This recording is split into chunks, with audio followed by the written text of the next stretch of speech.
Disclaimer, I am not now, nor have I ever been, any type of doctor. I am just wanting to bring awareness to mental health and illness through illustration. This week, I'm going to be illustrating maladaptive daydreaming.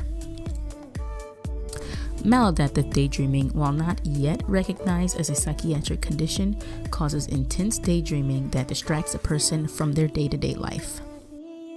Daydreaming is a regular part of daily life for most people. However, people with maladaptive daydreaming have frequent and intrusive daydreamings that can disrupt everyday tasks and quality of life.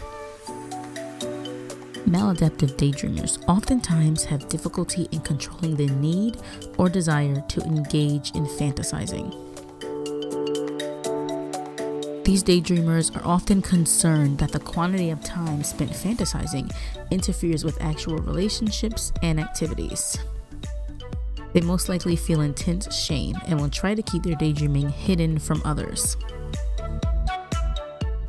Maladaptive daydreaming was defined in 2002 by Eli Sommer as extensive fantasy activity that replaces human interaction and or interferes with academic, interpersonal, or vocational functioning. In his study, Sommer's patients used their daydreaming as a coping method or an escape from unpleasant surroundings. Since this isn't recognized as a condition, there isn't extensive research to determine if this is an actual mental imbalance.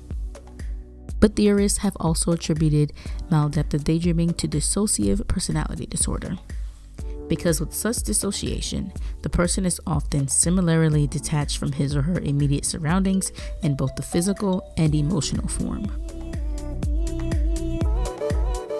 Individuals with maladaptive daydreaming tend to develop highly structured internal worlds which play out like a film or a novel.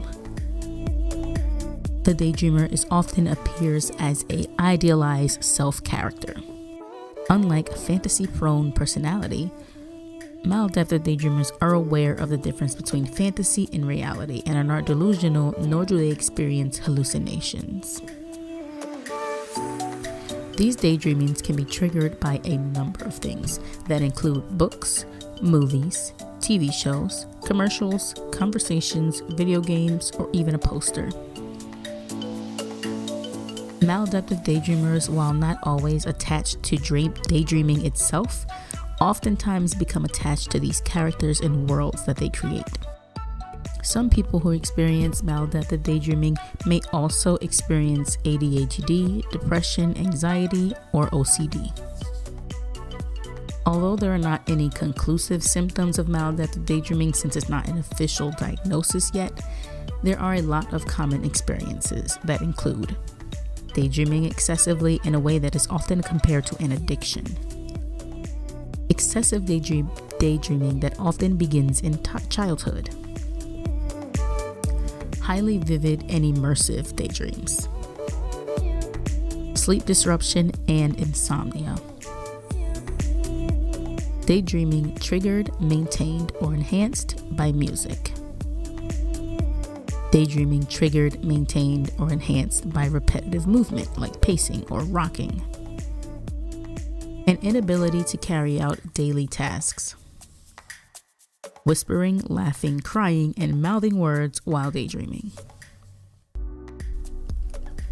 daydreaming when distressed or bored, daydreaming more intensely and longer when alone, becoming annoyed when interrupted or unable to daydream, becoming distressed when unable to find time to daydream, the strong urge to daydream upon waking up or right before going to sleep. With no formal system of diagnosis, it can be difficult to find treatments for this condition. And although no formal treatment structures are in place, several online communities exist where individuals can share their experiences and seek guidance.